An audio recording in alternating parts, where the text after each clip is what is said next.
everybody, my name is Josh. I was a computer science examiner for multiple exam boards, head of computer science for UK based schools, and now I run a tutoring business where I've helped thousands of students to get better grades in computer science related courses. Now, when I was going through the lesson yesterday about converting denary numbers into floating point numbers, I actually forgot to show you how to do it for negative numbers. So I just thought today's lesson we could have a little recap of positive numbers, but also we'll go through negative numbers and make sure that you're feeling super confident with those.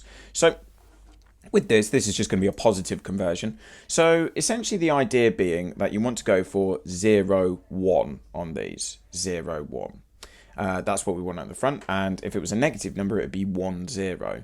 Now, with these, we're just going to start off and convert it into a fixed point binary number. And it wants it in 8 bits. So we're going to do 64, 32, just doing your things in there like this. 16, 8, 4, 2, 1 and 0.5. Now, the next stage is, so 64 isn't going to go, so I'm going to put 0 there. And then I'm just going to take the 32 away from that.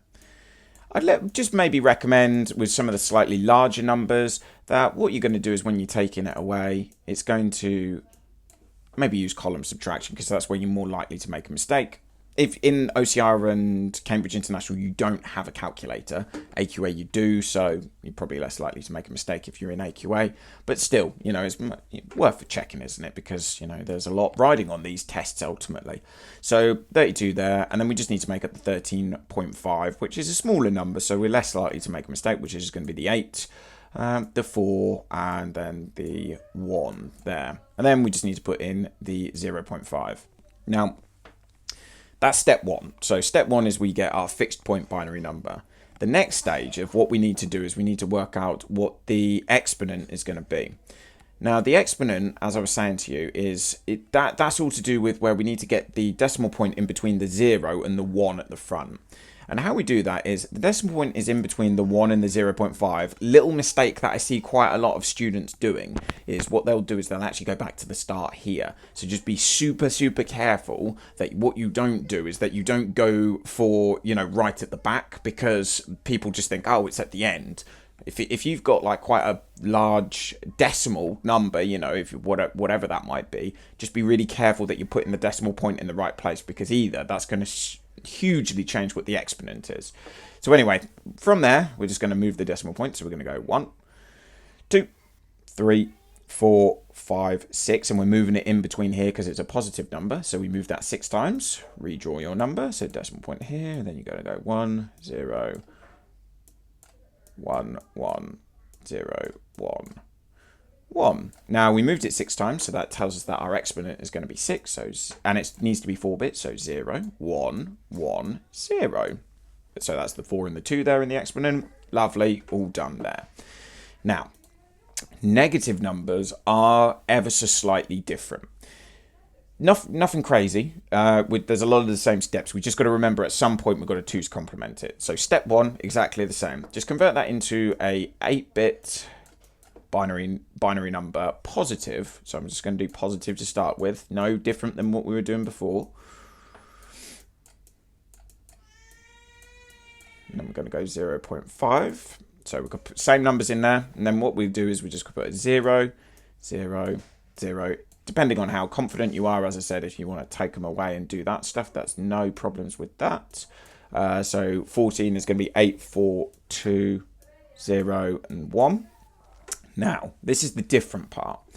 So what we need to do now is we need to 2's complement this because it's a negative number. So my little method, which is I go from the right to left, everything at it and before it stays the same is only that. So that's going to stay the same. Everything after it is flipped. So that becomes a 1, that becomes a 0, that becomes a 0, that becomes a 0, that becomes a 1, that becomes a 1, that becomes a 1. Okay. So that's step 2, which is different from the one that we've done before. Step 3 is the same as what we did on the other one, which is where we need to work out the exponent. So step 2 is now going into the position on that one. Okay, so look at the decimal point is in between here. Do not make the mistake of what some people do is they go back to the start here because they think, oh, it's the start. That's where the decimal point is. Now, you will not get marks there, people, so please be careful on that one. And then all you're going to do is you're just going to move it so that the number that we've got is going to be 1, 0. So we're actually going to go for this position here, okay? Now, so that's really, really important, because with negative numbers, when we 2's complement them, these are essentially going to turn back into zeros anyway. So that's why they're not relevant. Some people feel a little bit weird about getting rid of those ones there. But when we 2's complement them, they just turn back into zeros, so they're irrelevant. So we're actually going to go to this position here. So I guess that's probably the second place that I would see students get a little bit confused, is they would maybe think about putting it here. We don't put that there. For it to be fully normalized, it needs to go here. So what we're going to do is we're going to go 1, 2, 3, 4. Redraw our number, which is going to go 1, 0, 0, 0, 1. And then we need to have an 8-bit mantissa here, so we need to add in 3 zeros at the end. And we moved it 1, 2, 3, 4 times. So that is going to tell us that we need to have a mantissa, an exponent, which is going to be 4. So that is going to be 0, 1, 0, 0, which is the exponent is now 4, because obviously 1, 2, 4, and then we've got a mantissa which is like that. And that's how you convert a negative number into floating point.